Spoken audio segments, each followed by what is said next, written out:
اگر تم ایک عورت کو چھوڑ کر دوسری عورت کرنی چاہو اور پہلی عورت کو بہت سا سامان دے چکے ہو تو اس میں سے کچھ مت لینا،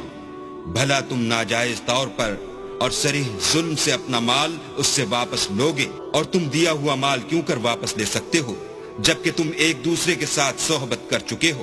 اور وہ تم سے عہد واثق بھی لے چکی ہیں؟ اور جن عورتوں سے تمہارے باپ نے نکاح کیا ہو ان سے نکاح نہ کرنا مگر جاہلیت میں جو ہو چکا سو ہو چکا، یہ نہایت بے حیائی اور اللہ کی ناخوشی کی بات تھی